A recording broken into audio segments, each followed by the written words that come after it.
Let's open our Bibles to Jeremiah chapter 32 and set the year of this event. The word that came to Jeremiah from he who is in the 10th year of Zedekiah king of Judah, which was the 18th year of Nebuchadnezzar. Now that would be 588 BC, and we've been looking at things happening in that particular year already. Now it doesn't tell us what season of the year it was.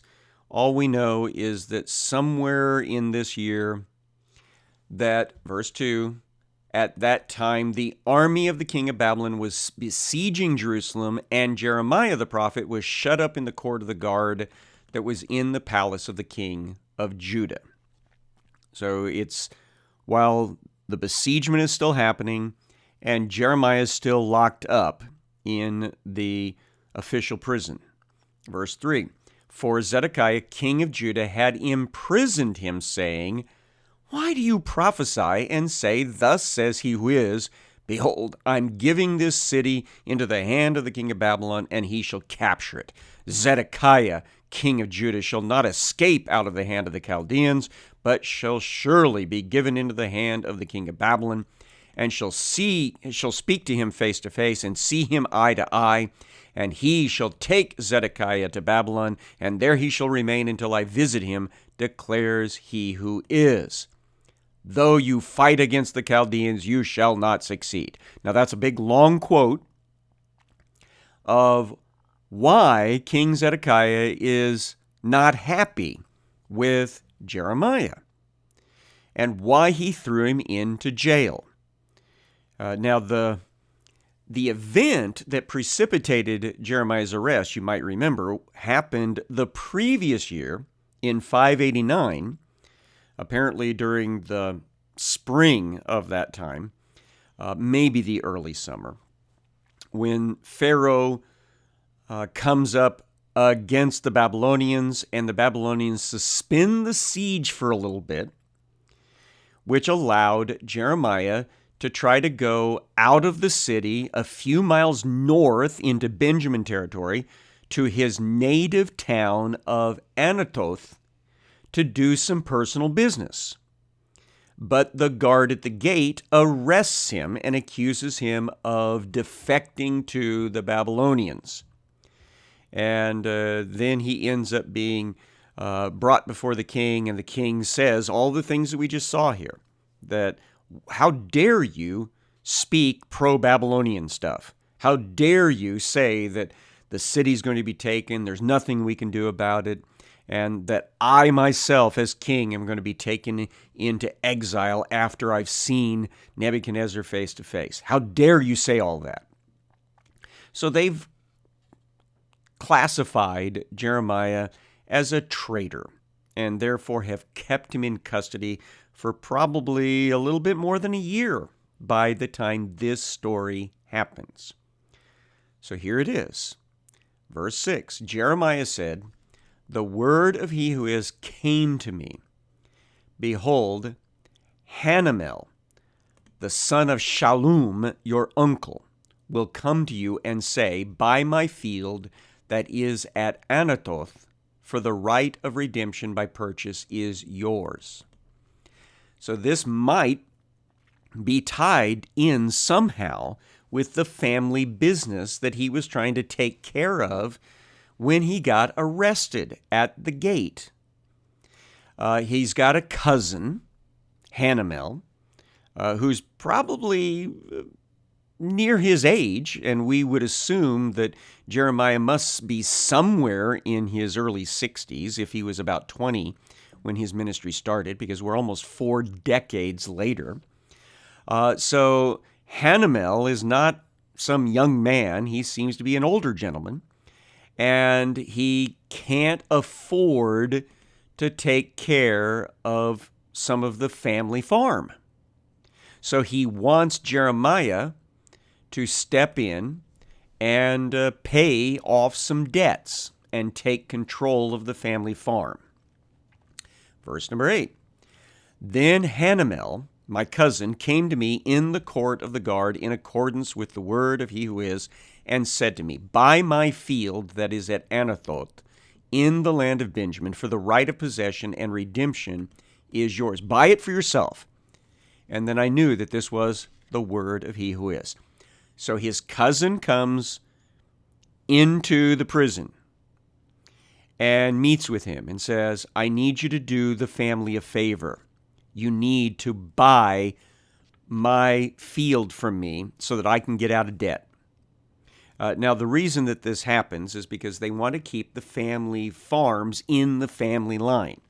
Every 50th year, all the land leases end anyway, and all properties revert to the original family lines, but there's still the desire to keep the family farms in the family line as much as is possible. So that's why Hanamel is showing up here.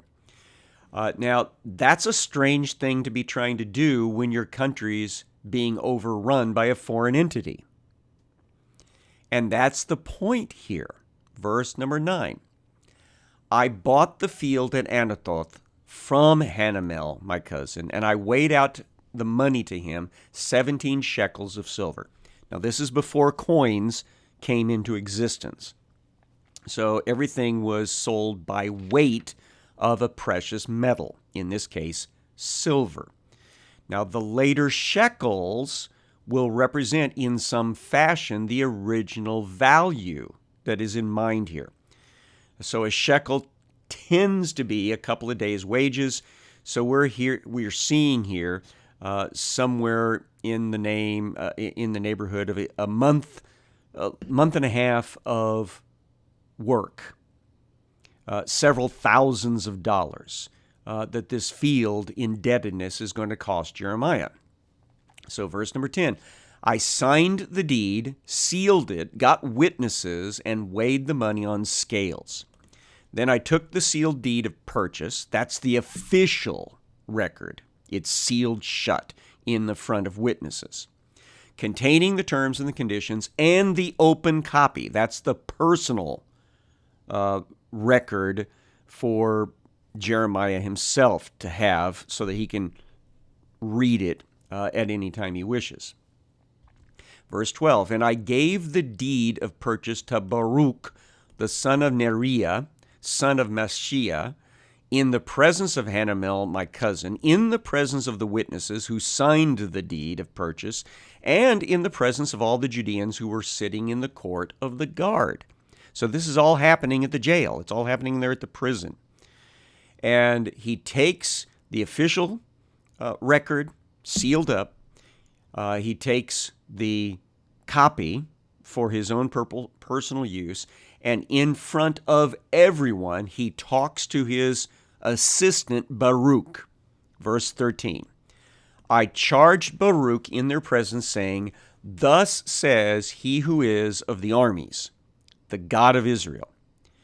Take these deeds, both this sealed deed of purchase and this open deed, put them in an earthenware vessel that they may last for a long time.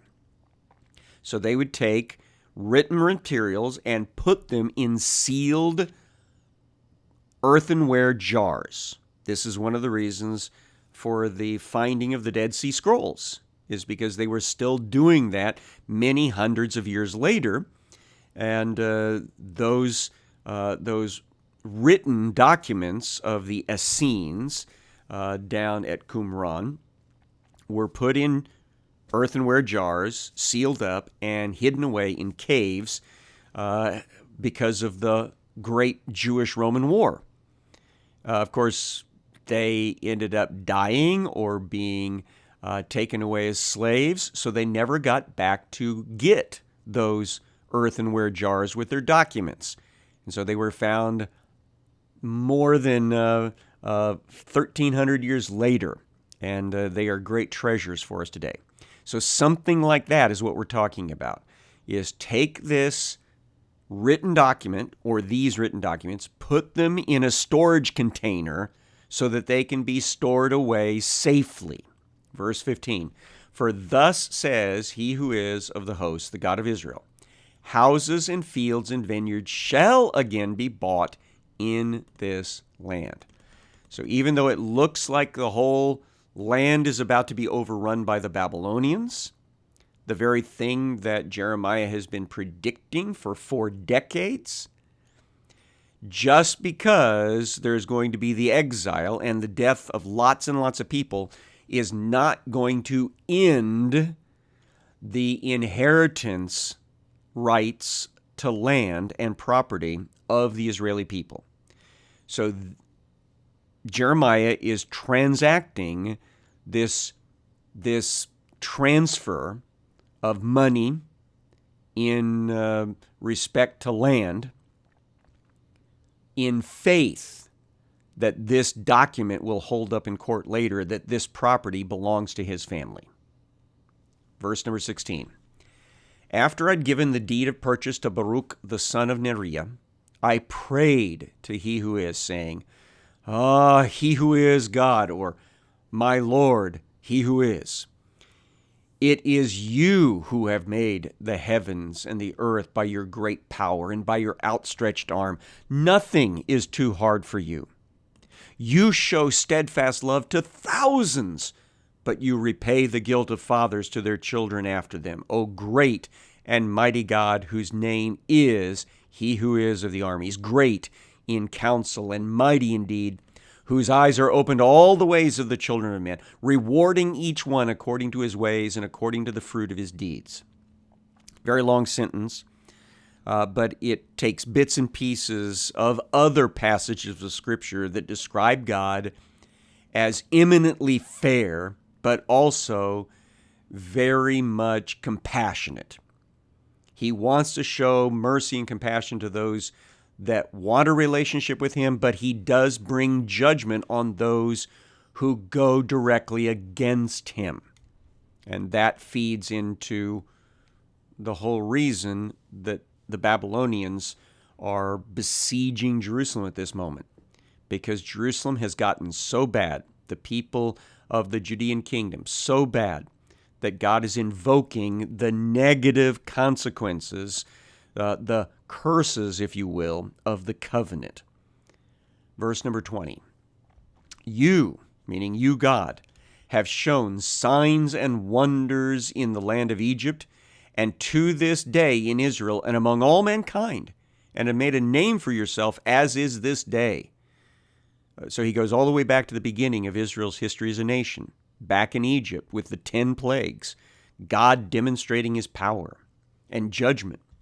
Verse 21, you brought your people Israel out of the land of Egypt with signs and wonders, with a strong hand and an outstretched arm, and with great terror. And you gave them this land, which you swore to their fathers to give them, a land flowing with milk and honey. One of the things that we see very prominent in Jewish prayers is a recounting of history and a confession of the sins of those that came before and of your own generation. And so here he is praying about the Exodus being a fulfillment of promises to Abraham, Isaac, and Jacob. Verse 23, they entered and took possession of this land. So that's a reference to Joshua's time. God kept his promise, brought the Israelis into the promised land. But, verse 23 continues, they did not obey your voice or walk in your law. They did nothing of all you commanded them to do, and therefore you have made all this disaster come upon them.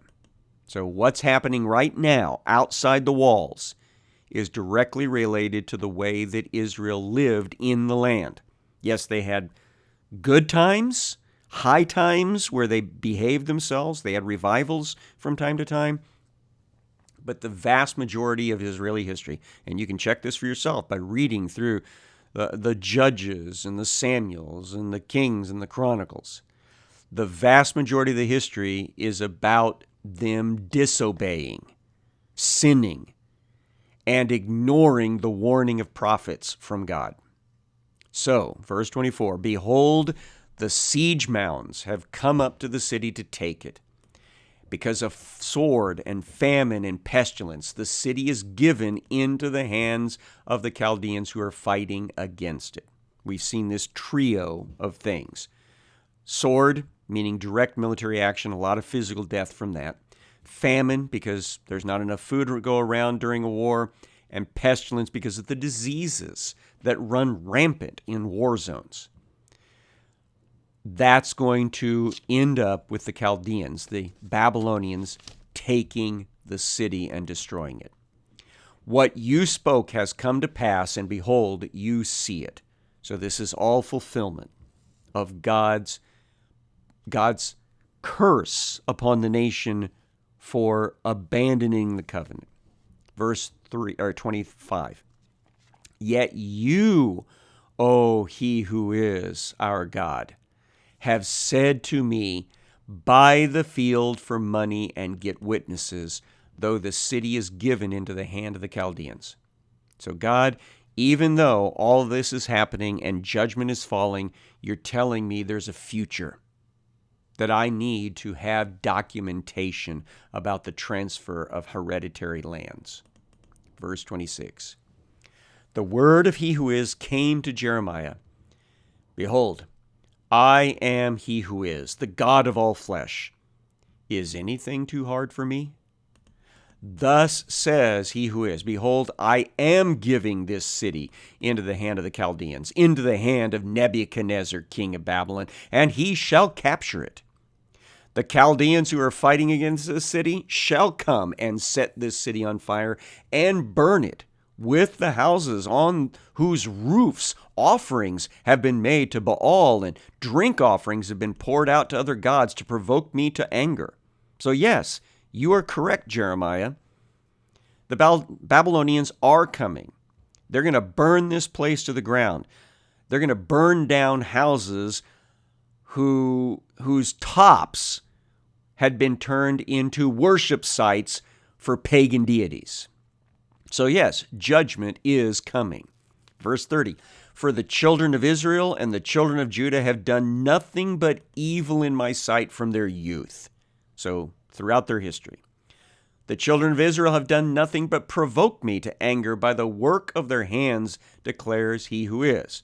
That is, by their activities. This city has aroused my anger and wrath from the day it was built to this day, so that I will remove it from my sight, because of all the evil of the children of Israel and the children of Judah that they did to provoke me to anger. Their kings and their officials, their priests and their prophets, the men of Judah and the inhabitants of Jerusalem. So this is all about history, the whole history of Israel. It's all just been building up until God's final patience was at an end. And then the judgment falls. And leaders played a big role in this because leaders have led into evil more often than not in Israeli history. Verse 33, they've turned to me their back and not their face. The image is one of basically abandoning God and moving the other direction. And though I have taught them persistently, they have not listened to receive instruction. So God has repeatedly given them his words, given him the prophecies through his prophets, and they've blown it all off. Verse 34, we get into some really disgusting specifics. They set up their abominations in the house that is called by my name to defile it. They actually put idols in the temple compound, in the area where worship was only supposed to be done to God himself. Verse 35, they built the high places of Baal in the valley of the son of Hinnom to offer up their sons and daughters to Molech, though I did not command them, nor did it enter into my mind that they should do this abomination to cause Judah to sin.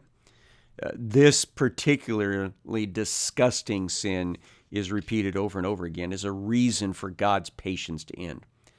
And that is the participation in the Moabite, Ammonite false faith by which they get drunk have sex with the intention of making the women pregnant, and then killing off the last babies conceived in that ceremony as some sort of human sacrifice to Chemosh Molech, the destroyer king, the god who destroyed Sodom and Gomorrah and Admah and Zeboim, and who then gave the start of the Moabite and Ammonite communities through the incest of Lot and his two daughters. See, that's the twistedness that has come up over time. And now that sacrifice of purposely bred babies is one of the main reasons that God's patience is done. Verse 36, Now therefore, thus says he who is the God of Israel, concerning the city of which you say, it is given into the hand of the king of Babylon by sword, by famine, and by pestilence. Behold, I will gather them from all the countries to which I drove them in my anger and my wrath and in great indignation.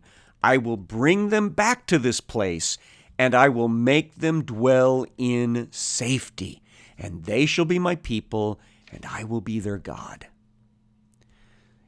It is hopeful that we see in all of these prophetic books, amidst all of the graphic judgment talk, promises of return, promises of redemption, so that the Israelis, at least some of them, some of their descendants, will be brought back here again and used by God as a righteous remnant to start fresh.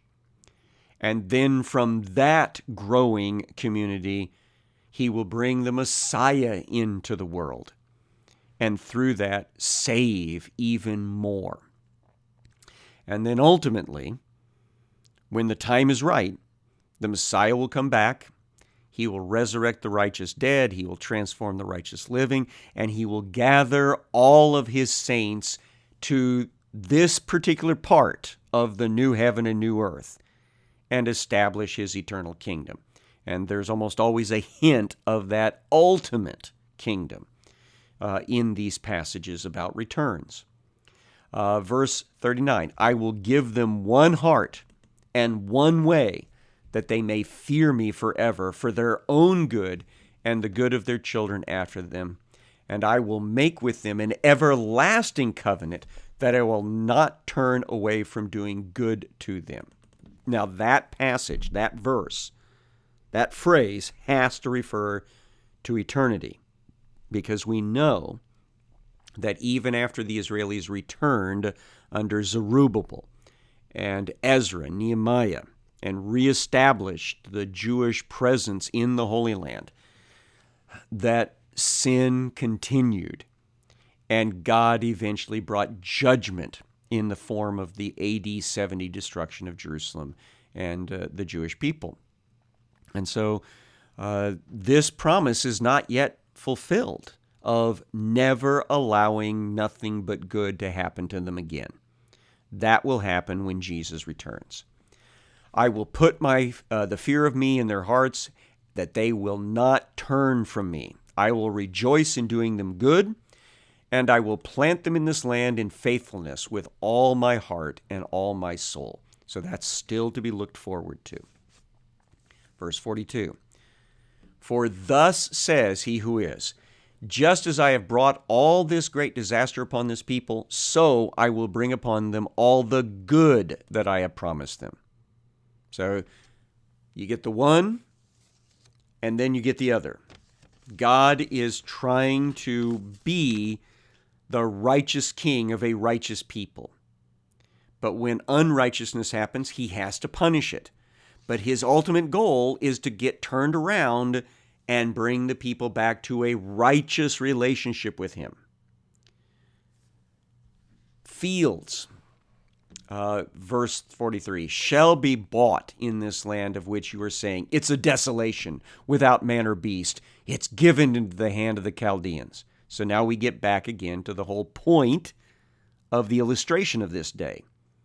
Jeremiah paid money in order to receive a deed of land that he then stored away, that legal paperwork, because eventually that paperwork will matter again, because the land will be back in the hands of the Israeli people, and they will need to show the hereditary rights to these pieces of property.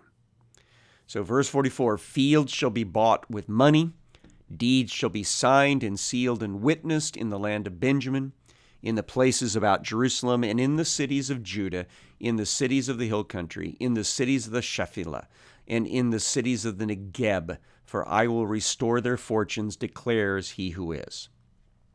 So in that last line, he basically just goes over all the geographic relations of the land of Judah at this time.